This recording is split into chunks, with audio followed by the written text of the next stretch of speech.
বৈষম্য বিরোধী ছাত্র আন্দোলনে শতভাগ ভূমিকা থাকা সত্ত্বেও জাতীয় পার্টির কেন্দ্রীয় নেতাকর্মী সহ বিভিন্ন শ্রেণীর নেতাকর্মীদের বিরুদ্ধে মামলা দেওয়া হচ্ছে বলে অভিযোগ করেছেন জাতীয় পার্টির নেতারা।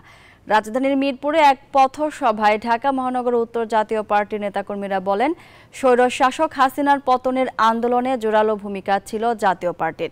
শিক্ষার্থীদের আন্দোলনে সমর্থন জানিয়ে জাতীয় পার্টির তৃণমূল নেতাকর্মীরা জোরালো ভূমিকা পালন করেছে, কিন্তু স্বৈরাচার হাসিনার বিদায় হলেও জাতীয় পার্টির নেতাদের উপর হামলা হচ্ছে, বিশেষ করে কেন্দ্রীয় নেতাদের বিরুদ্ধে মামলা দায়ের করা হচ্ছে।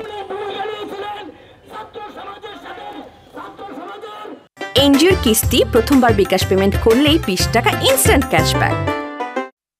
বৈষম্য বিরোধী আন্দোলনে আমাদের ছাত্র সমাজের বিশেষ ভূমিকা ছিল, কিন্তু এরপরেও কেন আমাদের মাননীয় চেয়ারম্যানকে ডাকাত একটা মামলা 17-18 নম্বর আসামি করা হয়েছে?